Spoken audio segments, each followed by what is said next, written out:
1 Thessaloniciens, chapitre 1er, et au verset 2.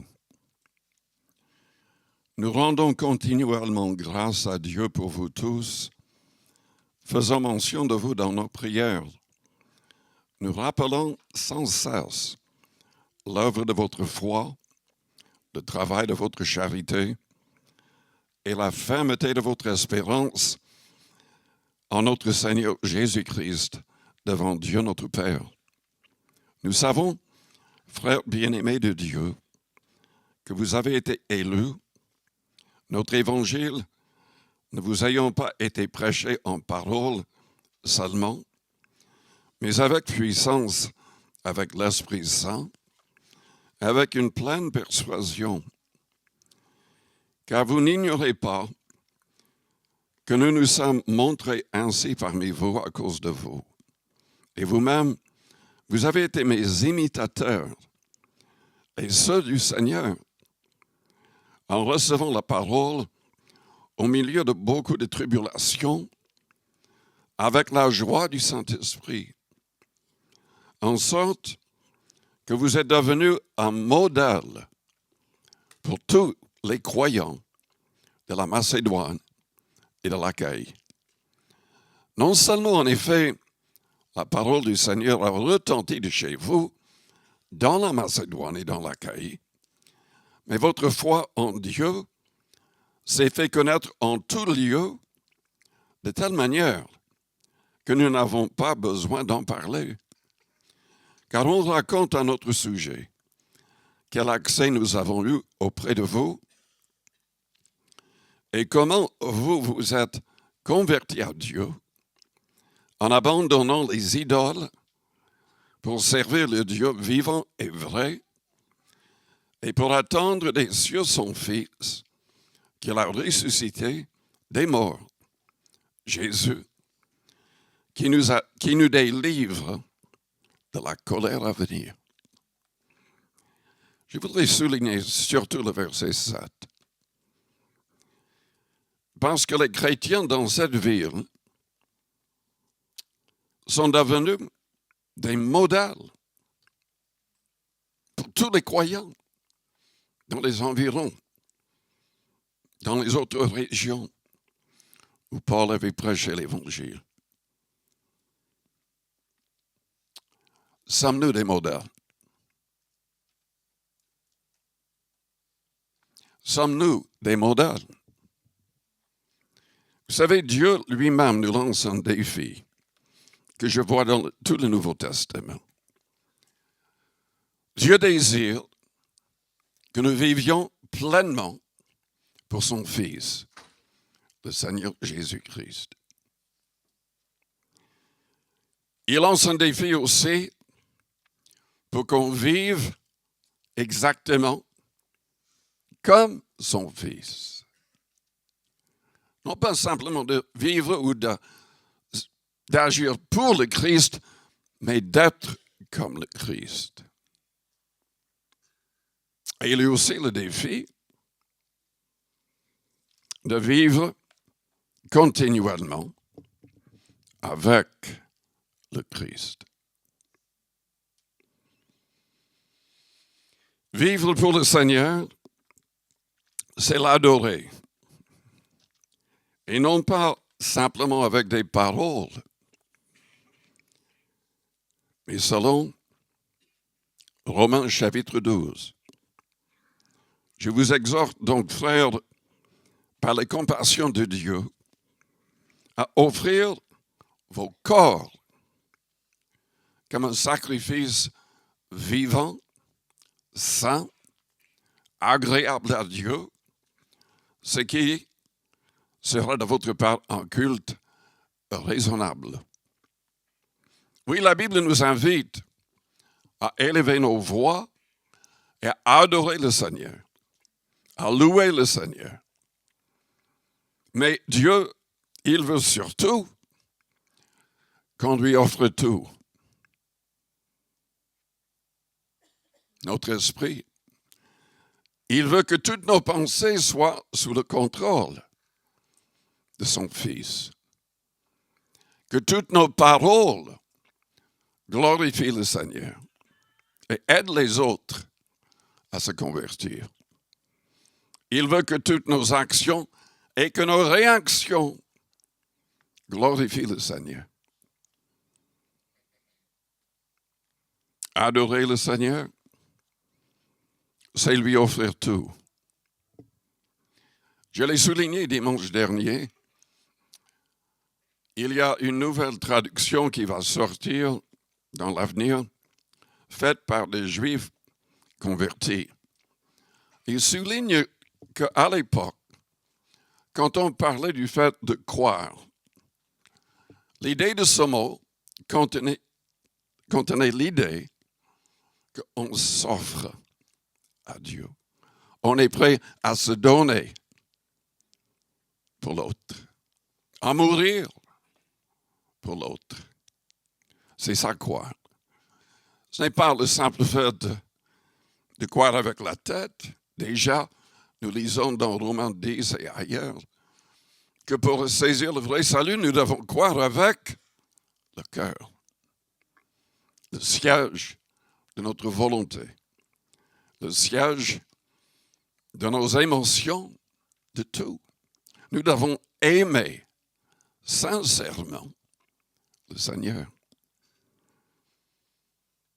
Quand on aime véritablement le Seigneur, on est prêt à lui donner tout.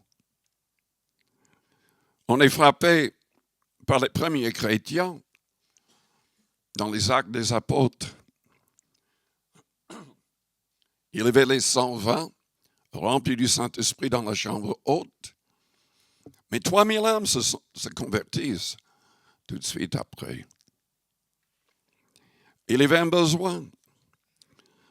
Ces personnes n'étaient pas de Jérusalem. Ces personnes venaient de toutes les nations pour la fête juive de Pentecôte. Et ces personnes avaient besoin d'être enseignées. Ils avaient eu assez d'argent uniquement pour la fête et pour le retour, mais non pas pour rester plus longtemps. Les 120 ont ouvert leur maison, leur cœur. Beaucoup vendaient des terrains, des propriétés et plaçaient tout l'argent aux pieds des apôtres, justement pour que ces personnes puissent rester un certain temps avant de retourner chez eux.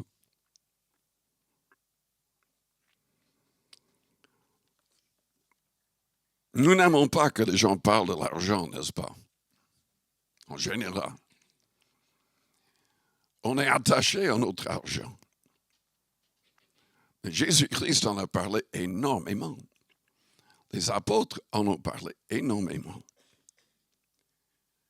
Le Seigneur a dit carrément dans Luc 14, verset 33, que nous ne pouvons pas être un de ses disciples à moins de renoncer à tout ce que nous possédons.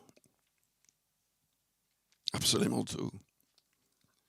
Mais les premiers chrétiens, parce qu'ils aimaient vraiment le Seigneur, ils n'avaient pas besoin d'être encouragés de donner.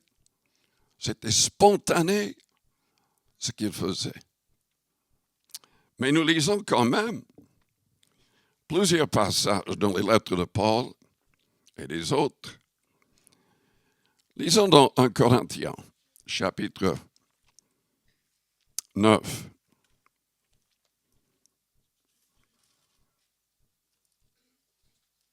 1 Corinthiens 9. Dans Corinthiens chapitre 9, au verset 13,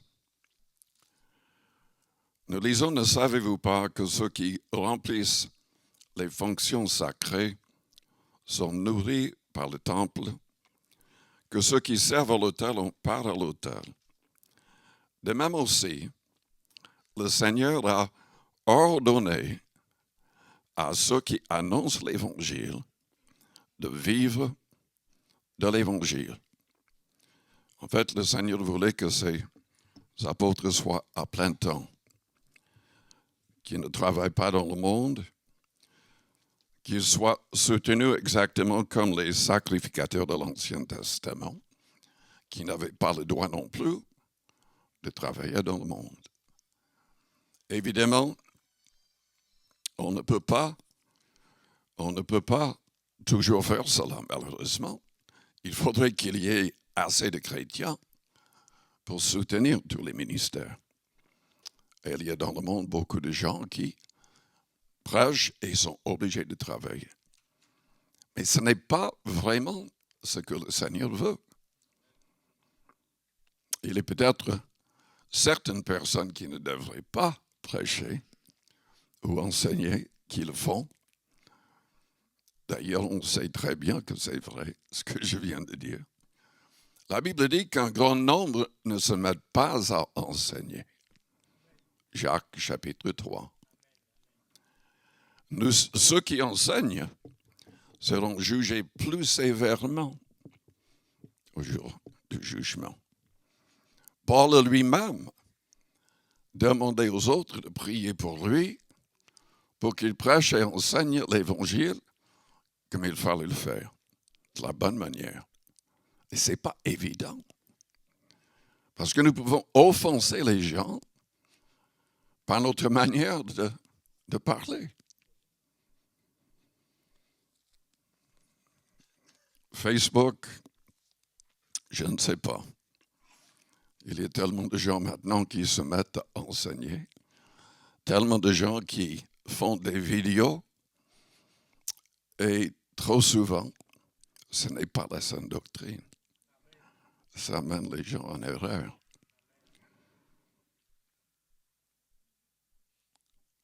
Mais quand même, nous voyons que c'est le désir du Seigneur.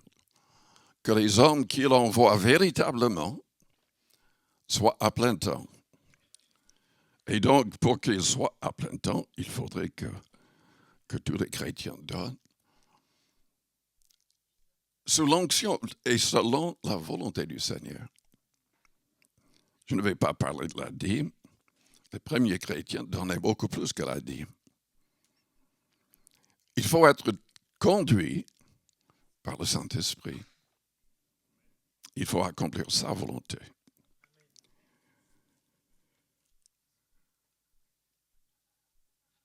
Mais vivre pour le Seigneur, c'est donner. Et ceux qui sont appelés à prêcher, à enseigner, ils sont obligés de faire sa volonté. Moi, je ne voulais jamais prêcher. Je ne voulais jamais être devant un groupe de personnes. Quand j'étais à l'école, je préférais recevoir un 0 que d'être obligé de parler devant d'autres personnes. Mon pasteur, c'était la même chose. Je vous en ai parlé. Son pasteur est décédé subitement d'une crise cardiaque. La femme du pasteur reçoit une vision que celui qui est devenu mon pasteur, plus tard, soit le pasteur, mais il venait de se convertir, il était jeune, je crois même pas qu'il avait 17 ans. Et ça a fait tellement de peur, ça lui a fait tellement de peur qu'il est parti de l'église, il a quitté. Il a traversé les États-Unis, travaillant à toutes sortes de choses, jusqu'à ce que Dieu agisse comme avec Jonas. Il a eu toutes sortes de malheurs arriver. Finalement, il s'est dit, mais il va falloir que j'obéisse. Il est revenu, il est devenu pasteur de l'église. Et cette église était la plus grande église de la Pentecôte pendant des années, au début de son ministère même. C'est Dieu qui décide. Et si Dieu vous appelle, il ne faut pas dire non. Il ne faut pas chercher vos propres intérêts. Il faut lui obéir. Mais si Dieu ne vous appelle pas,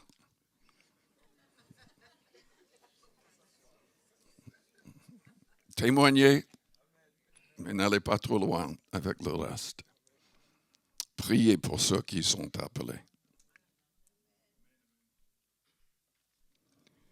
Mais témoignez. Nous pouvons et nous devons tous gagner des âmes. Selon Jean chapitre 15, nous devons demeurer en Christ. Nous devons permettre que sa parole demeure en nous.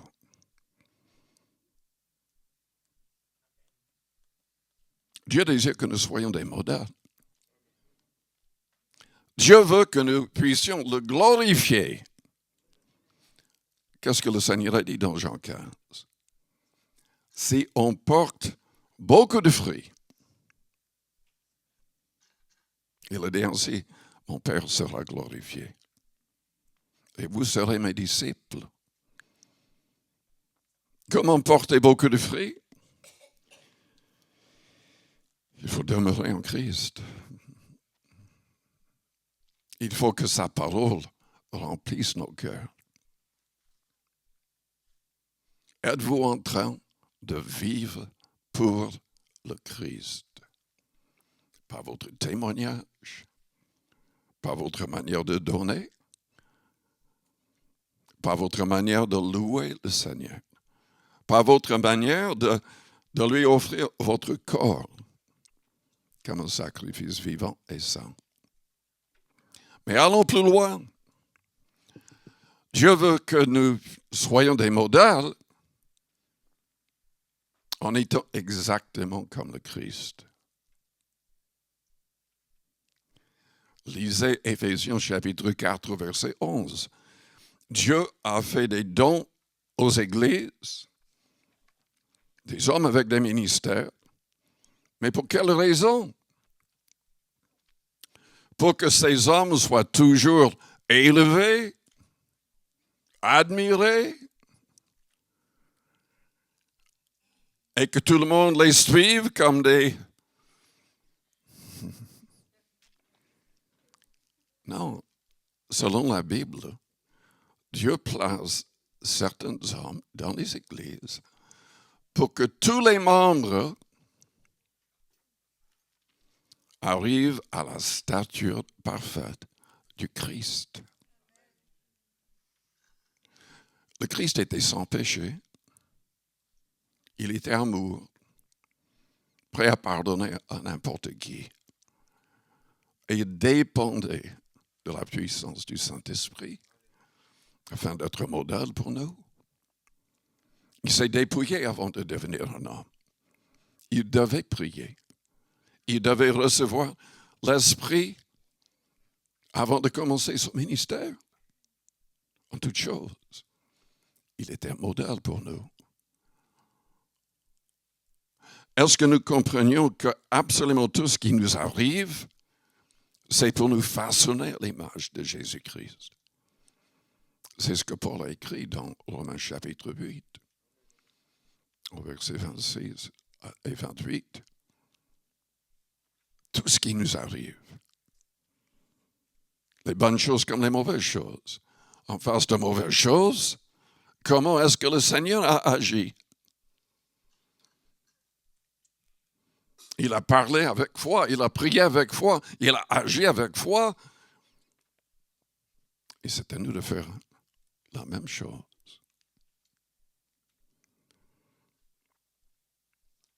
Quand Paul était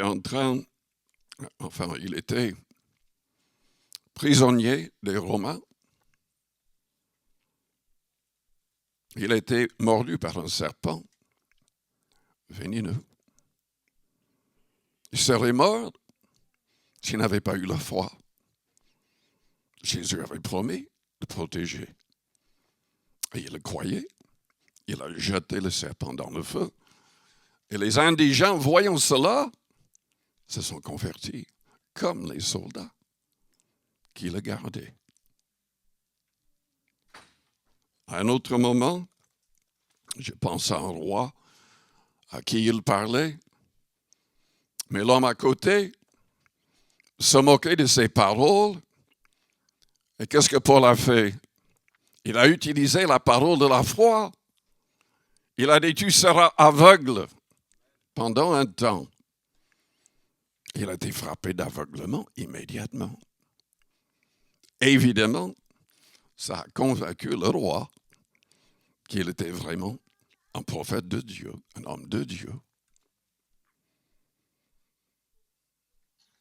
Dieu veut faire les mêmes choses au travers de vous et de moi.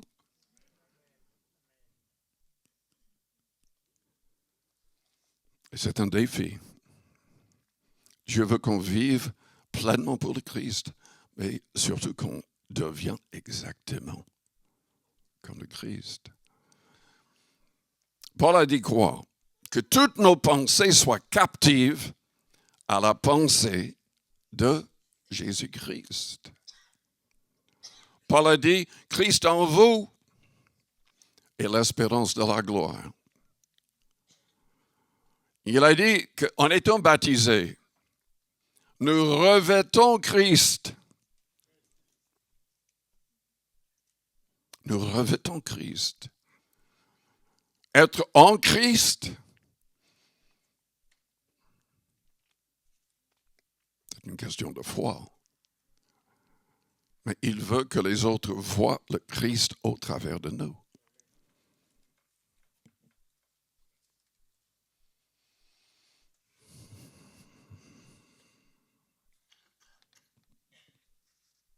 Être comme le Christ exige la mort. Beaucoup de gens ne comprennent pas le baptême. On en parle, mais les gens ne comprennent pas, ne saisissent pas. Nous avons été baptisés dans sa mort. Jésus-Christ, quand il est venu dans le monde, savait qu'il allait mourir pour chacun de nous. Il savait qu'il serait crucifié, maltraité, rejeté. Il a accepté dès le départ. Il est mort à tout désir en dehors du fait d'accomplir la volonté de son Père. Il n'a rien cherché pour lui-même. Être comme le Christ, c'est mourir à soi-même. C'est oublier ses ambitions personnelles stupides, égoïstes, égocentriques, orgueilleux.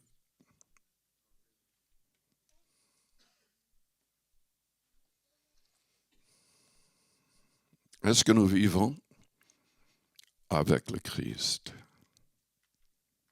Oui, nous citons qu'il est en nous par son esprit.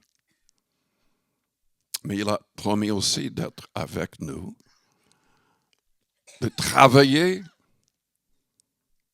avec nous. Dans Marc 16,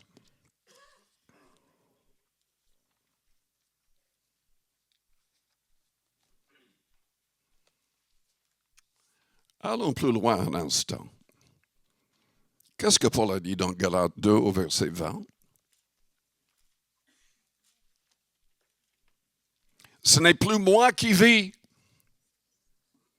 Ce n'est plus moi qui vis. C'est Christ qui vit en moi.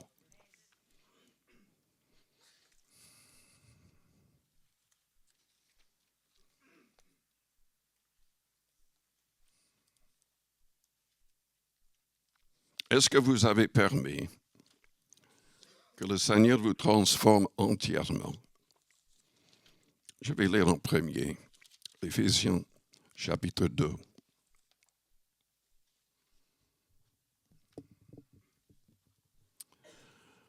Ne vivons pas en dessous de la position que nous devrions avoir en Christ.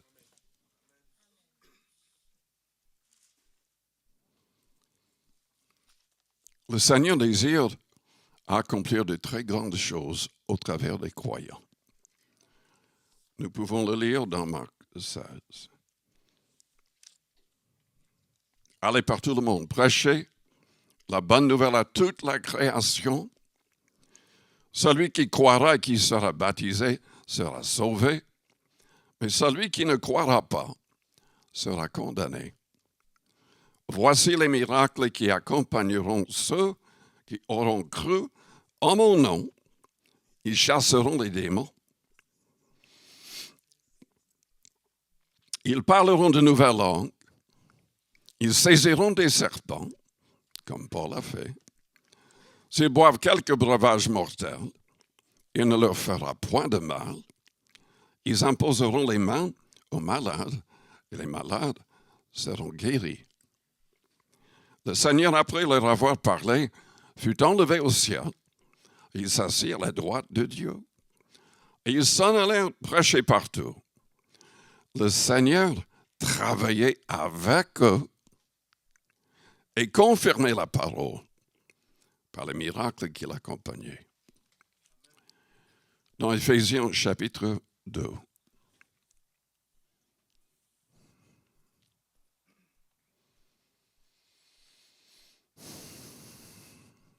Déjà au chapitre 1er, au verset 20.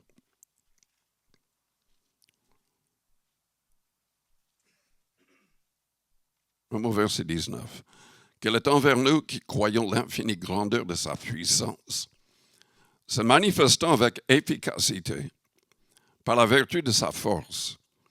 Il a déployé en Christ, en le ressuscitant des morts et en le faisant asseoir à sa droite dans les lieux célestes, au-dessus de toute domination, de toute autorité, de toute puissance, de toute dignité et de tout nom qui se peut nommer non seulement dans le siècle présent, mais encore dans le siècle à venir. Il a tout mis sous ses pieds. Il a donné pour chef suprême à l'Église, qui est son corps, la plénitude de celui qui remplit tout en tous.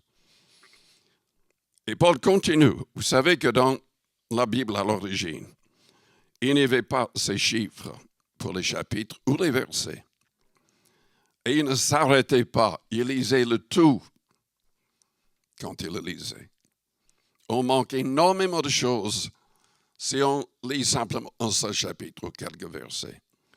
Le mieux, c'est de prendre le temps chaque fois de lire toute l'épître aux Éphésiens, et même plusieurs fois, pour comprendre bien.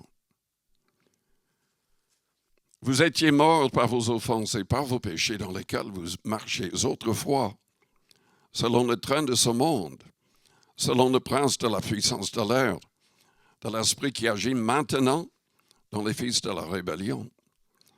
Nous tous aussi, nous étions de leur nombre, et nous vivions autrefois, selon les convoitises de notre chair, accomplissant les volontés de la chair et de nos pensées. Et nous étions par nature des enfants de colère comme les autres. Dieu est en colère avec les péchés qui est manifesté dans l'humanité.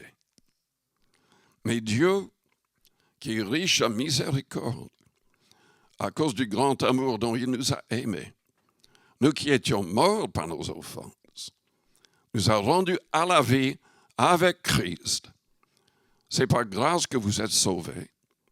Il nous a ressuscités ensemble et nous a fait asseoir ensemble dans les lieux célestes en Jésus-Christ. C'est important de relier le verset 6 du chapitre 2 avec le chapitre 1er au verset 21. Jésus-Christ est au-dessus de tout pouvoir. Il est au-dessus de tout. Spirituellement parlant, celui qui permet que le Seigneur agisse pleinement dans son cœur, dans sa vie, celui qui se soumet à Dieu à 100%, qui est réellement converti, réellement transformé, est assis avec Jésus-Christ au-dessus des mêmes choses. Nous avons tout pouvoir au nom de Jésus-Christ. Si nous avons permis qu'il prenne toute la place en nous par son esprit, et par sa parole. Il nous a ressuscités ensemble, nous a fait asseoir ensemble dans les lieux célestes, en Jésus-Christ, afin de montrer dans les siècles à venir l'infinie richesse de sa grâce par sa bonté envers nous en Jésus-Christ. Car c'est par la grâce que vous êtes sauvés. Ça signifie que personne ne le mérite.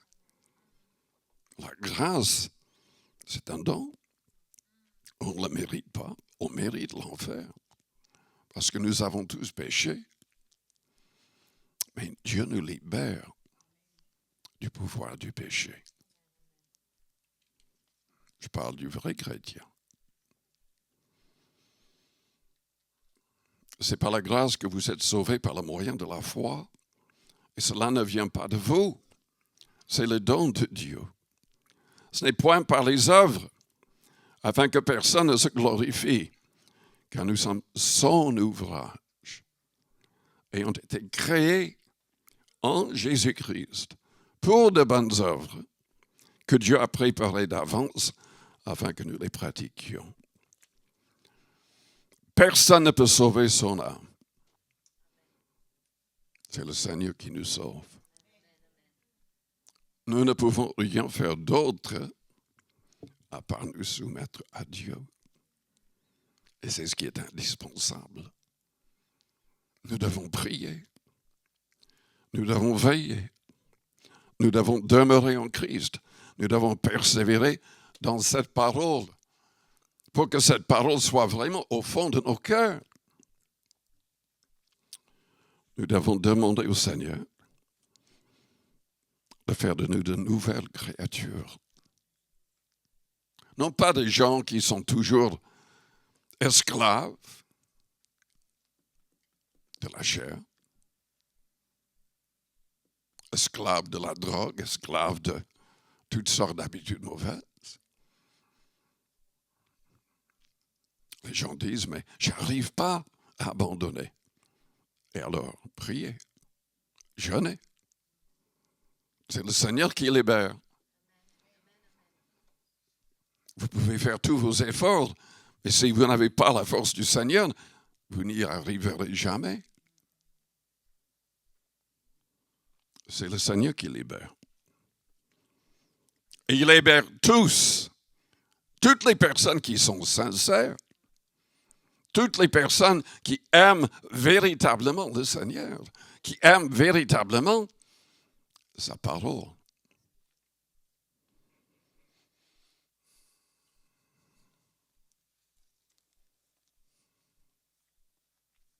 Ce n'est plus moi qui vis, c'est Christ qui vit en moi. La clé, c'est mourir à soi-même.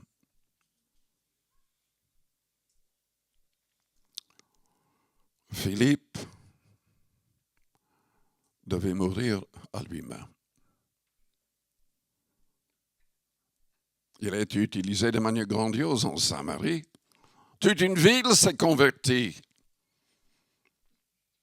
Tous se sont fait baptiser. Il avait chassé les démons, il avait prié pour les malades ont été guéris. Et tous ont cru.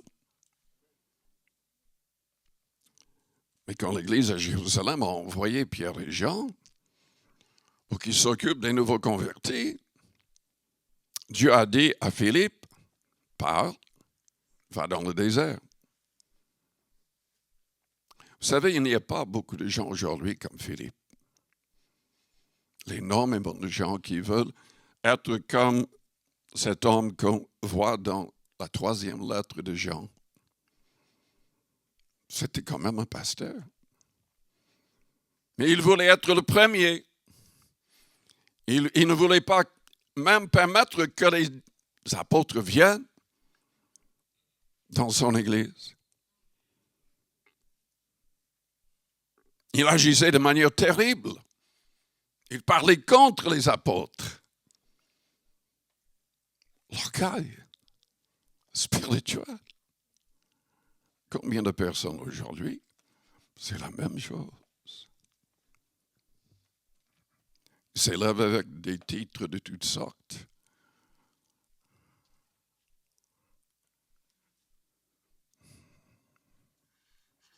Être modèle, il faut s'humilier. Dieu aime les gens humbles. Il ne supporte pas les gens qui s'élèvent. Toutes les personnes qui s'élèveront seront abaissées tôt ou tard. Pour certains, ce sera sur terre, pour d'autres, ce sera au jour du jugement. Dieu élève les gens qui s'humilient. Jésus-Christ s'est humilié.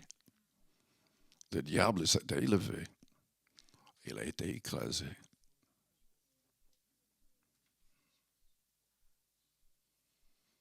Est-ce que vous aimez véritablement le Seigneur? Il a dit, si vous m'aimez, gardez mes commandements. Je prierai le Père, il vous donnera un autre consolateur, l'Esprit de vérité. Vous me dites, vous n'avez pas encore reçu le Saint-Esprit? Si vous aimez Jésus-Christ, demeurez dans sa parole. Commencez à mettre cette parole en pratique. Et vous allez recevoir la plénitude. Je vous invite à fermer vos yeux, à courber vos fronts, avec les yeux fermés, les fronts courbés. Je vous demande de nouveau, est-ce que vous êtes un modèle pour d'autres croyants?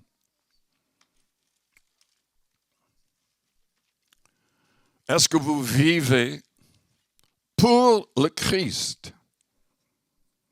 Vous ne pouvez pas vivre pour le Christ si vous vivez pour vous-même. Nous devons tout mettre à son service.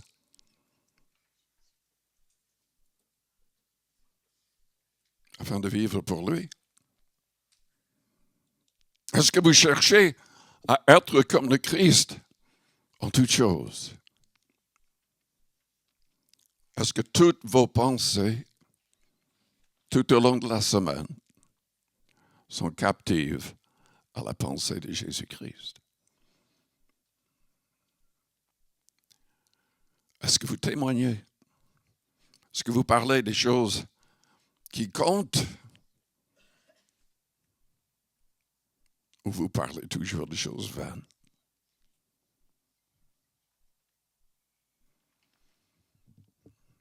Est-ce que le Seigneur est en train de vous bénir dans le sens de porter du fruit? Est-ce qu'il est vraiment avec vous, confirmant les paroles que vous dites? Peut-être que vous ne dites rien et c'est ça le problème. Jésus-Christ a dit dans Marc 11 qu'on pouvait dire des choses afin de même faire transporter des montagnes. Si on ne doute pas, si on prie sans douter, nous verrons l'accomplissement. Est-ce que nous voyons le fruit? Est-ce que le Seigneur bénit, travaille véritablement avec nous? C'est un défi tout cela.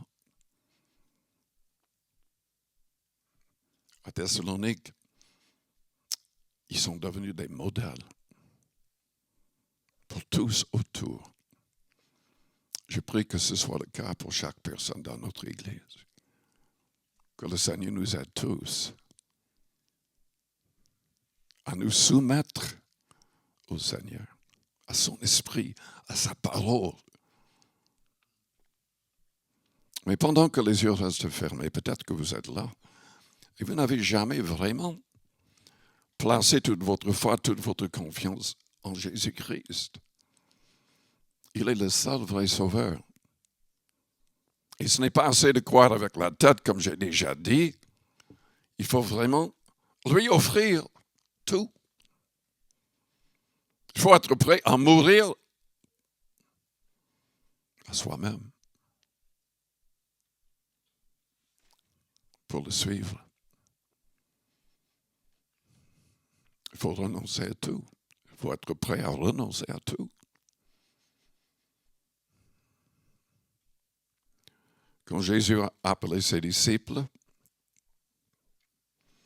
il exigeait que les gens viennent immédiatement, qu'ils abandonnent tout immédiatement. Ou il ne pouvait pas être un de ses disciples. Matthieu, il a laissé l'argent, les tables et tout. Il a quitté son travail immédiatement pour suivre le Seigneur. C'était le cas aussi pour Pierre, Jean et d'autres. Ils ont laissé les filets. En fait, ils ont abandonné leur travail pour suivre le Seigneur. Nous devons être prêts à faire la même chose. Évidemment, c'est uniquement si le Seigneur nous parle. Mais nous devons être prêts à tout abandonner. Est-ce que vous avez parlé ainsi au Seigneur? Seigneur, je t'offre tout, je t'offre mon cœur, ma vie. Je désire que tu sauves mon âme, mais je veux faire surtout ta volonté. Je désire être un vrai chrétien, un vrai disciple. Vous savez, mes amis, il y a énormément de gens qui se disent chrétiens, qui vont être déçus au jour du jugement. Le Seigneur va leur dire, je ne vous ai jamais connu. Je ne vous ai jamais connu.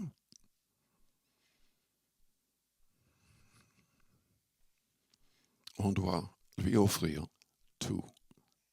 Tout. Et on doit vivre pour lui.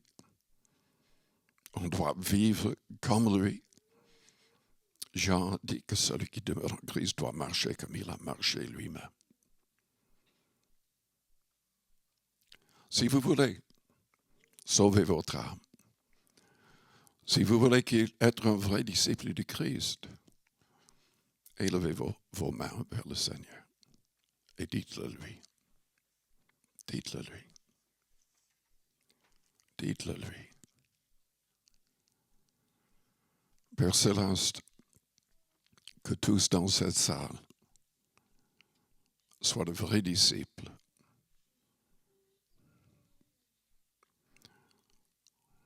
Que nous ne soyons pas comme d'autres qui pensent à toi uniquement de temps à autre et ensuite nous vivions notre propre vie selon nos propres désirs. Seigneur, nous voulons vivre pour toi. Nous voulons agir comme tu as agi, parler comme tu as parlé. Nous voulons que nos pensées soient contrôlées par toi-même.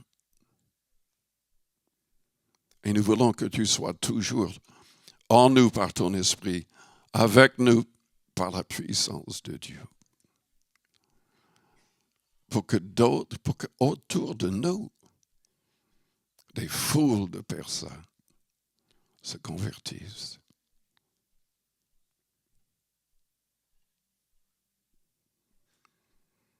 Alors, à votre place, priez le Seigneur. Si c'est votre désir, dites-le lui. Dites-le lui avec vos propres paroles.